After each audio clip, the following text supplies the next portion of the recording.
Villain Theory here with another Fear No Evil preview. This time it's Echo, and this hero looks incredible. I don't love the art on the card, but I do love the words on the card. And also, she has the martial artist trait. I think that might be a new thing. Expect to see some cards with that on, that interact with it in the future. That's my prediction. But we got to talk about Echo. So her stats are super vanilla. 2 fort, 2 attack, 2 defense, 3 recovery, 6 hand size alter ego, 5 in hero form. She's a little bit squishy with 9 hit points, but this is all pretty standard. It stops being standard when we look at her hero ability, so I'm going to delay that just for a second to talk about her alter ego. Practice makes perfect. This is an interrupt that when you change to hero form, search your deck for an aspect or basic event and add it to your hand. This reminds me a little bit of Magic, search for spell when you change to hero form. But just getting any aspect or basic event is really, really powerful. You can find what you need when you need it. And this has some implications for the rest of what Echo can do. We're going to come back to this alter ego later, but Echo herself is kind of the Silk of player events, of like basic and aspect events at least. She cannot in any special way interact with hero events like Rogue can, so Rogue remains a bit unique like that. But Echo is the master of other players or herself using basic events or aspect events and reusing them, getting them back, getting some extra use. But very much like Silk though, because Silk tucks bad cards under her, Echo tucks aspect and basic events under her. Echo specifically has an ability called Watch and Learn that says response after a player plays an aspect or basic event, tuck that event under here from that player's discard pile. Then, if there are more than 3 tucked here, discard all but 3 of those. What the last bit means is there's a maximum of 3 cards she can have tucked under her, and if you tuck a 4th one, you immediately have to go back down to 3. So yeah, after a player plays an aspect or basic event, that can be the Echo player, or it could be another player at the table. So fantastic in solo, but really good in multiplayer. Once they are tucked to there, Echo's 15 signature cards can go crazy with them, because she has a card called Photographic Reflexes. This has a star in the top left corner, not a cost. There's no action, interrupt, response. There's just a star in the text box as well. Very bizarre. In particular, the star at the top left doesn't seem centered in that space, which is quite annoying. But this is new. We've never seen this before. So Photographic Reflexes says, if you're in hero form, you can discard Photographic Reflexes from your hand to play an event tucked under Echo as if it were in your hand. Reduce the cost to play that event by 2. You cannot trigger Echo's Watch and Learn ability, which is the ability where she tucks stuff, for that event. So, Echo or somebody else plays an event, it gets tucked under Echo from the response Watch and Learn. Then, let's say I've got Photographic Reflexes in my hand. The way I understand this to work is that whenever I want to use that event, I just discard Photographic Reflexes, and boom, I can play an event from beneath Echo for 2 less resource cost. This is really, really, really good. Being able to have up to 3 cards tucked under Echo means I could, bank an attack, bank a forwarding card, bank a defense card, and Photographic Reflexes means I can, use it whenever I need it. And here's the thing, she has 6 copies of Photographic Reflexes, so on average, you're going to find it probably once per turn, sometimes 2 or 3 times on a turn, sometimes 0 times on a turn, but on average, you're getting this card a lot because there are so many copies.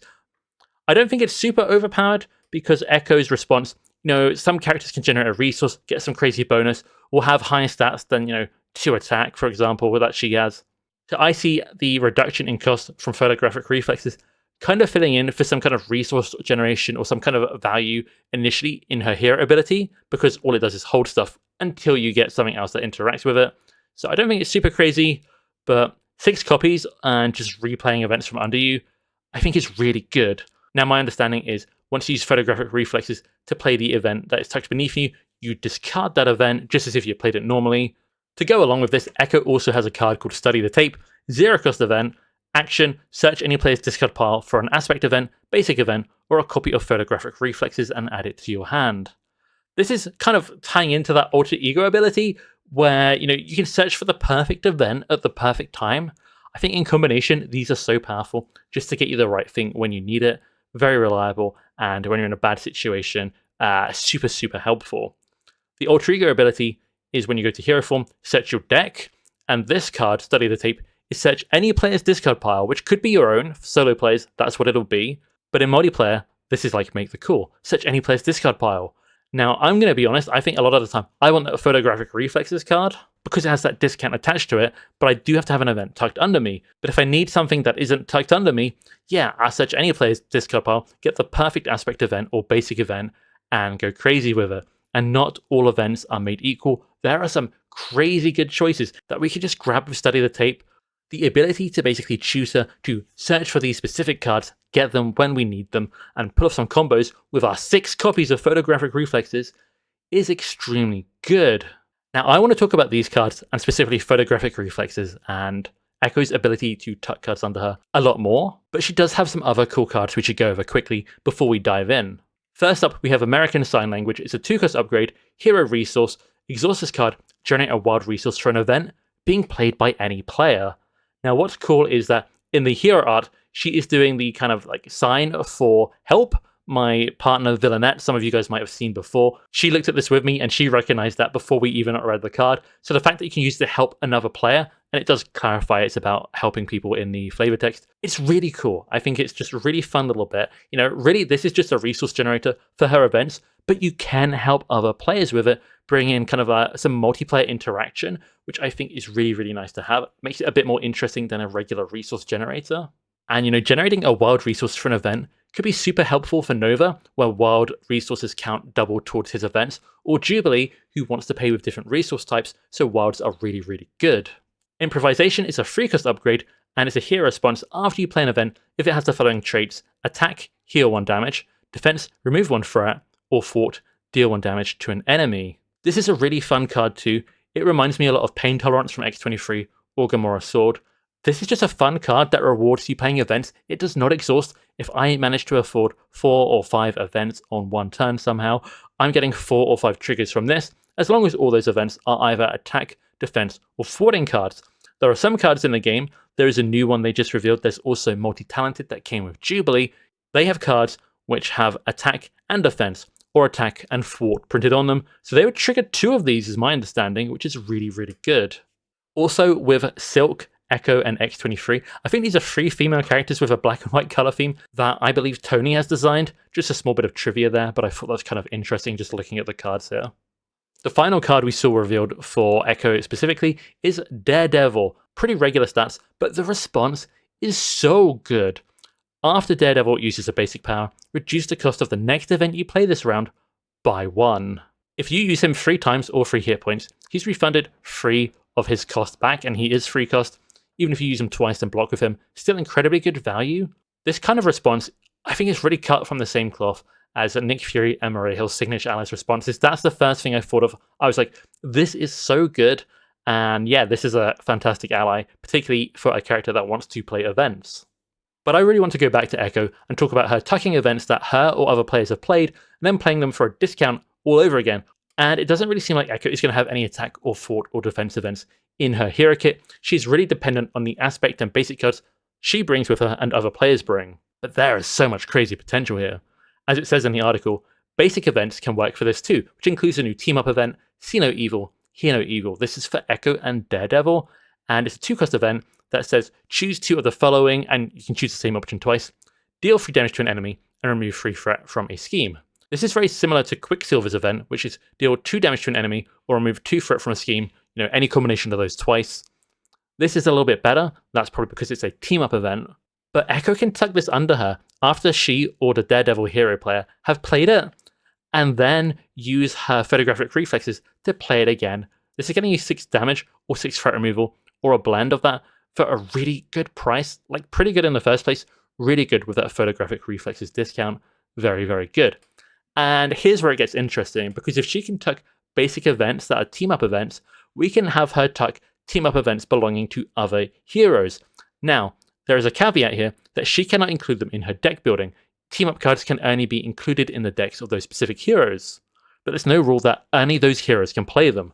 Previously, Rogue, with Superpower Adaptation, has been able to get those events and play them herself. But for Echo, I think it's a lot funnier, because if she's in, let's say, free player alongside Colossus and Wolverine, she could use her Watch and Learn ability to tuck Fastball Special. And now Echo can throw Wolverine. I think that's really, really funny. Like, isn't he really heavy with an adamantium, like, metal skeleton? But she's just going to launch this guy. Now, being a 1-cost event, if you tuck this under you, Photographic Reflexes You're going to waste a bit of that discount of 2 resources, but if the event's good enough, I think this is totally worth it. I think there are even some zero-cost events that will be worth it, which we'll come to look at soon.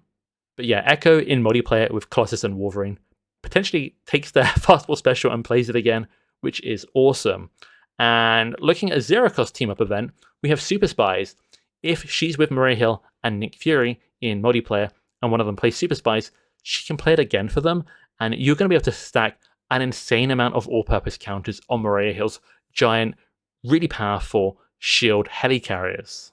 Looking at aspects though, and my first thought was repurpose. Again, zero cost, so you're losing out a lot with the the resource discount you could get from photographic reflexes. But just as a little fun thought experiment, if I had 2 copies of photographic reflexes and 1 copy of her Study the Tape event, which lets her get an aspect event from a discard pile, if I start Ultrigo, I don't even have to have a copy of repurpose in hand, and with 2 photographic reflexes and 1 Study the Tape, I could play repurpose 4 times. I would need 4 tech upgrades, but in theory, the stat boosts and readying can go crazy. So I definitely want to explore this some more and see if it's worth missing out some of that discount, but just fun to mention either way, I think. Side by Side is a leadership event. Ready your hero and your sidekick, who is your signature ally with an upgrade on. Well, in this case, it's Daredevil, and when you use him, he makes events cheaper. So I'm going to play Side by Side, which is already cheaper because I probably use Daredevil at this point. Tuck it under me, then photographic reflexes is going to make this like 0, and it's just going to be, I think, quite fun. Then we have Even the Odds, and I was initially really excited to be able to replay this tucked under me, but here's the thing about photographic reflexes reducing the cost of something by 2. Anything of 2 cost or less that has a resource requirement doesn't work anymore, because Even the Odds now cost 0, I cannot pay an energy resource toward it. So if I tuck Even the Odds under me when myself or somebody else plays it, I can't play it with photographic reflexes because I can no longer meet the energy requirement. I thought that was really funny and really fun to touch on, that there is a small downside to certain cards with the way this works.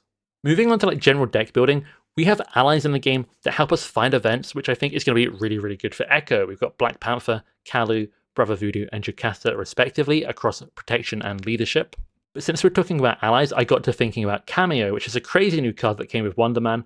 Search your collection for an identity-specific ally, not in this game, and add it to your deck. This happens at the start of the game, so I can have a different character's signature ally. Well, if you've watched my videos before, there are all sorts of shenanigans that have previously been possible with the Miss Marvel signature ally belonging to the Nova hero. You can exhaust her to bring an event back to your hand. So I can play an event, tuck it under me, play photographic reflexes, and then I can bring that tucked event back to hand again to play a 3rd time. There's definitely some like shenanigans here. Nebula is Gamora's signature ally, and after she enters play, she can search for an attack or thwart event to add to your hand. Then we've got Black Widow from Winter Soldier more recently, and after she enters play, after you play her from your hand, she returns an attack event from your discard pile. Looking at leadership, I really thought Echo was going to have a lot of like leadership ally interaction, things like that, because I'm pretty sure the previous article said she interacted with allies. Clearly, they meant other players in multiplayer, but allies in Marvel Champions, you got to be careful with that term. But a strength and diversity with solo Echo is going to be really good. Play that, get it back, play it again. She's got the Defender trait and the Martial Artist trait, not currently common traits in the game, so when you try to build up a lot of traits to get value out of strength and diversity, that's going to be very good. Strength in numbers is 0 cost, so if you use photographic reflexes to play it, you are missing out on a lot of the resource discount, but it's a very powerful card, so it could be worth it. But what I'm thinking with this, and the next couple of cards we're going to talk about, is in multiplayer, plenty of people are playing events. I can probably easily tuck 2 to 3 cards per round without even playing any of my own events. So I can use strength in numbers and not tuck it under me, just play it for the card draw. And then I can use everything I drew, probably some copies of photographic reflexes, probably some other events, and just go crazy playing those. So out of that, I thought it's kind of interesting. Study the tape lets me find an aspect card on the discard pile, and then make the call lets me find an ally in a discard pile. I just think it's kind of funny. And, getting more of this card is just strong. I can do just whatever kind of crazy game plan I want to do on Echo, and just have some make the calls available for Study the Tape to keep bringing back. I could keep playing different players' allies while I'm, doing whatever I want to do. And what's really interesting is that Echo's Alter Ego ability lets me get any event I want from my deck, aspect or basic, into hand at the start of the game. I could use this to get Call for Aid and guarantee finding an Avenger ally turn 1. This matters because, if you want to set up a big ally and put a lot of upgrades on, Vulture on them, Uh, Echo can do this guaranteed turn 1, and no other hero can really do that. Maybe Cable, because he can get called for backup turn 1. I don't know that Echo's particularly going to want to invest into a big ally and upgrade it, but I just thought it was kind of a cool interaction. Although, thinking about it, if Echo did play a really good ally she wanted to upgrade and keep around, she could play First Aid to heal them, tuck it under herself, then play it again with photographic reflexes, which is kind of interesting. Also, do you guys remember earlier in the video when I said Tony had designed like 3 female characters with a black and white color scheme? I was wrong, and I was right. Here's all 8 of the female characters that have been like released or previewed that he has designed that I'm aware of. Domino, X-23, Maria Hill, Black Panther, Silk, and Echo have black as a very dominant color, and apart from maybe Black Panther, although she does have white fur, they all have white as a significant color as well. X-23 not in the outfit, but in the art on a different card, the Pain Torrents card we showed earlier. The outfit did, so maybe it still counts. Is this like a comic book thing? Do women not care to wear colors? I feel like women wearing colors is like, pretty normal. I don't know. Maybe it's just a weird coincidence, but let's move on talking about Echo and what kind of things we have for her in deck building, because I got to thinking about Float Like a Butterfly. This is a card that rewards you for attacking confused enemies, and I'm thinking, oh, she can play an attack event, tuck it under her, play it again with photographic reflexes. That's really good for this. Then I got to thinking, wait, but she can play a Confuse, tuck it under her with her ability, and then later on play it again with photographic reflexes to keep the villain like confused locked. And I was like, wait, isn't this really good even without Float Like a Butterfly? You flip down, you get a card that can confuse. Play it, tuck it, and then you probably are going to get a photographic reflexes or another copy of it or something, and you can just make sure that villain is not getting to scheme against you. And then the same goes for stuns with something like Dropkick, and I think this actually works a lot better, because Battlefield Benevolence, as our example here, costs 1, so it only gets half the resource discount from photographic reflexes. Dropkick gets the whole thing, and then you need to pay for it using less physicals, because normally it has to have all physicals to get its like full effect.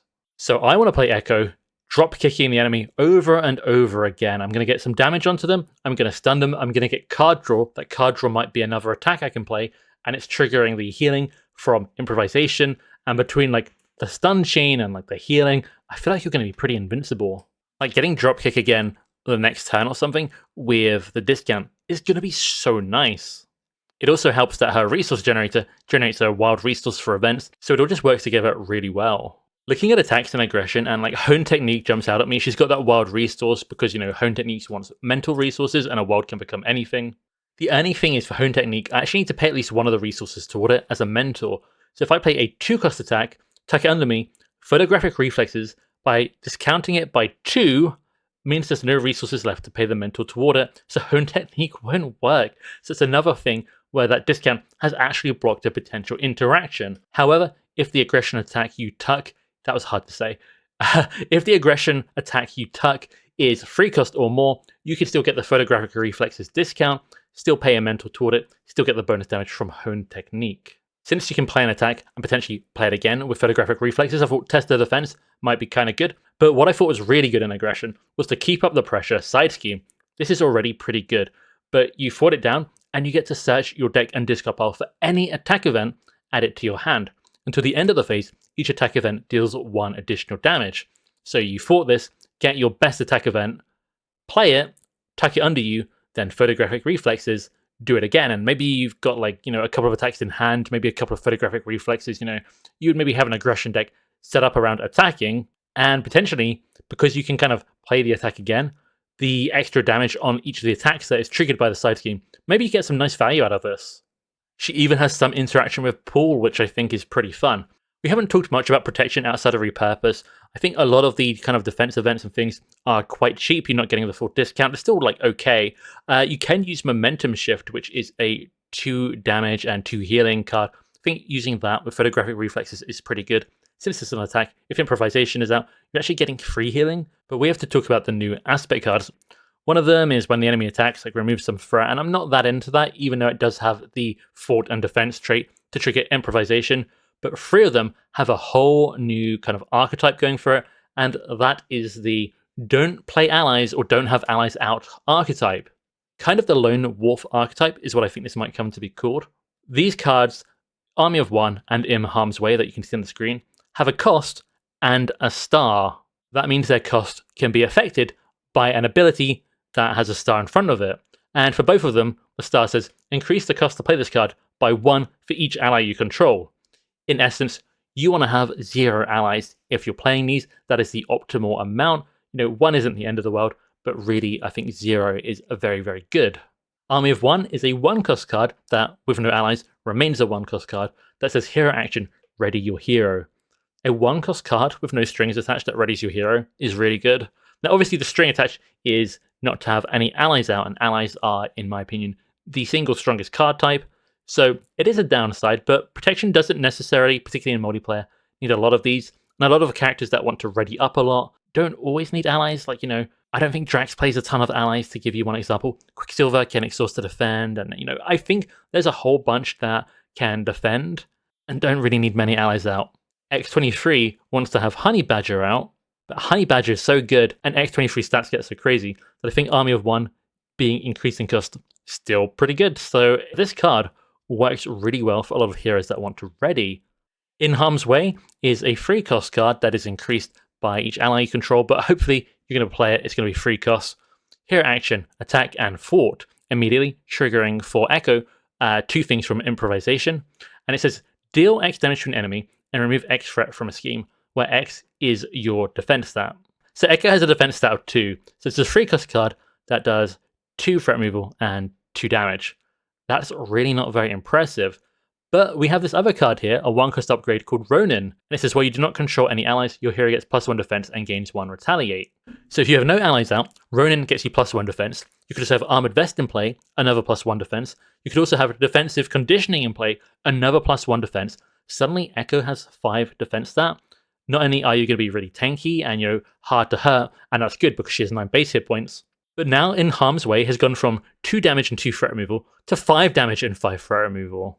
And what I really want to do is play all of these cards on Nightcrawler, who, with his swords, can get 4 base defense, 5 with Ronin, 6 with Armored Vest, 7 with Defensive Conditioning, and then Nightcrawler can play In Harm's Way, a free cost card, for 7 damage and 7 threat removal. You can go even crazier with like Symbiote Suit and Specialized Trainings rewards and things like that. Personally, what I see, I don't know if I'll be running these a lot on Echo, but I think it's really fun and a really cool archetype. Also, really ironic that I'm so sure the last article, I'll put it on the screen if I can find it, said she interacts with allies, but her aspect archetype, like the cards that come with her, say don't have allies. You don't want allies. I think that's really funny.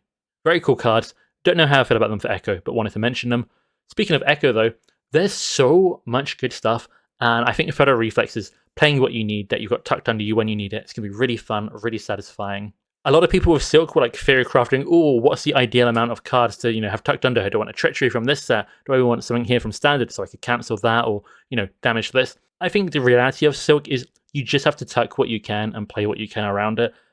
Sometimes it works out how you want. Other times you're just really trying to adapt and get anything to work. It really varies a lot with the scenario. Echo, though, because playing Aspect and basic events, you have so much control over, and in 4-player, you have 4 players potentially with control over that. It's going to be so consistent to get good stuff tucked under you very easily.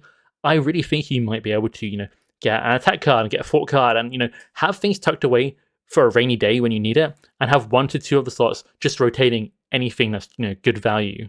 So aside from just playing your events in the right order, sequencing, that kind of thing, there's some kind of like longer term tactical kind of choices you can make here, which I think is really fun. I'm really curious about this martial artist trait. I want to see some more stuff come from that. But overall, the whole find the events, tuck the events, reuse the events, I think looks incredibly, incredibly fun. I really like event-heavy heroes. Echo is not the character I thought she'd be. I thought she would like mimic the stats of characters like forwarding, attack, basic defense. But instead, it's more about the actual event cards, and I think it's a really cool way to represent her photographic memory, her mimicry, echoing other characters' abilities and what they do.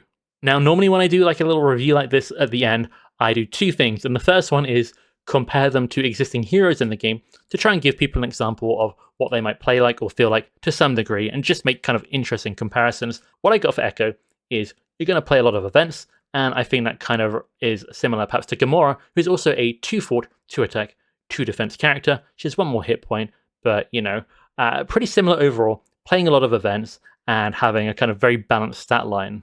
Gamora's Ultra Trigger ability can also get her an event as well. It works a bit differently though. And I think Gamora's abilities, when you play an attack, remove threat, play a 4, deal damage, going to be a bit similar with Echo's improvisation upgrade. Nova, I think, is interesting. His signature ally, as we talked about earlier in the video, bounces attacks back to, or like, events back to play them again, which is kind of Echo's thing, playing events again. That also kind of reminds me of Hulkling. We had like the Shapeshifter card and then his Wiccan signature ally who can get Shapeshifter. Basically, he can find events and he can play events and he gets rewarded for playing events, so something there. And Rogue, because she can take other people's events, Echo doing that, that's her like big thing. There's a similarity there, but I do like how different it is. Echo does it more, but cannot do signature events. I think that's a really good way to differentiate them, because I was worried they would be too similar. Also, before the final bit, just to compare to an Arkham Horror character, I'm pretty sure this actually might be one of the significant inspirations for Echo in Marvel Champions. Safina in Arkham Horror is basically a painter, and she has a bunch of cards beneath her, and it's kind of like her paint she can use. You have 5 cards tucked beneath you, and when she draws into the right card, she can play it as if it was one of those cards, very much like photographic reflexes. But the second thing I do at the end of these videos, which feels like it was so long ago before, back in the day, but what I used to do is I used to make predictions on the characters about how good they would be in various ways and put them on the tier list. I'm not going to do the tier list thing anymore. There's so many heroes these days, and it's so hard to tell with so little revealed and such a unique playstyle, but I am going to try and predict how they will be otherwise in the game. And for Echo, I think she looks good. I think damage is going to be high. You can play an attack, then play it again with a discount, but they're not signature attacks, they're aspect attacks, typically a bit lower damage value, but I think it's going to be pretty good. Thwarting, however, is I think going to be really strong actually, if you build toward it. Put some asterisks on some of these scores. I've got some stars at the side, 5 stars being maximum, 1 being the minimum. I've got 5 stars for threat removal because aspect thwarting cards do actually compete with the value of hero thwarting cards. Not all the time, not on average maybe, but there are some especially good thwarting cards out there, and Echo, once they're played, she can tuck them beneath her, and she has them again. Survivability I put as 3. I mean, if she plays a defense event, photographic reflexes, potentially she's got like a bunch of extra copies, but she only has 9 starting hit points, but she can heal with improvisation, so we'll have to see how it goes, but I'm kind of thinking that's probably going to end up around average. But maybe if you have a very attack-heavy deck and improvisation is out, it could be even higher because you just keep healing. Economy seems pretty good. Photographic reflexes ends up discounting quite a bit, and she has a nice resource generator. Speed of setup I've put quite low. That is a mistake. There we go, 4 stars. I think she doesn't have a lot to set up to really get going. She just plays an event, then she draws into stuff, and she can find the events easily with other stuff, and doesn't feel like she needs a ton of upgrades to get going, although I think they're obviously going to help her. Event characters typically have lower reliability because you have to draw the right thing, but it looks like she can just find the right thing and then play it all over again. So I think that's going to be fine. But still an event character, so I didn't put this up to 5, but maybe I should have. I'm not sure. We'll have to wait and see. All of her cards seem very, very good, particularly like the Daredevil ally I'm thinking of, and like photographic reflexes, and just study the tapes, getting the right thing at the right time. The only sort of downside-ish is that her hero ability doesn't generate value. It just, you tuck something underneath her, and then it's ready for a future card play of photographic reflexes. But it's not like Spider-Man drawing a card when attacked. It's not like Cable readying up after thwarting something. If you don't draw any photographic reflexes, I can tuck all sorts of stuff under her, but she doesn't really get any benefit that round. She's just a 2 thwart, 2 attack, 2 defense character. So I could see myself moving card value down, but I think the combo potential and what she can do, just everything she has, seems very, very good. So I feel like 4 stars is a fair kind of place. Ease of play, I put it 2 stars. I think tucking the things and like playing them again, there's going to be some like sequencing things you can do. I don't think she's going to be like super hard to play, but I think to get like the best out of her, it's going to be a bit tricky. And variety, I put at 4 stars. I see some stuff she can do in every aspect already, but to be more specific, in solo play, I could have put this at like 3 or 2 stars maybe, but in multiplayer, I can grab the events that anyone is playing, as long as it belongs to an aspect or basic. I can tuck so much, and getting to play those again, I mean, that's just combo potential. It's very different. I'm adapting to what everyone at the table has. So bringing Echo to like a 4-player game or even 3-player, and I still think 2-player, gonna be a lot of variety in what you're going for and what you can do, which I think is really cool. So that's my little look at Echo here. I hope you guys enjoyed this. I think this went on longer than I anticipated, but she is really, really cool looking event, kind of play it again, photographic memory character. I'm really excited for this. Let me know in the comments if you are too, and I'll see you in the next video.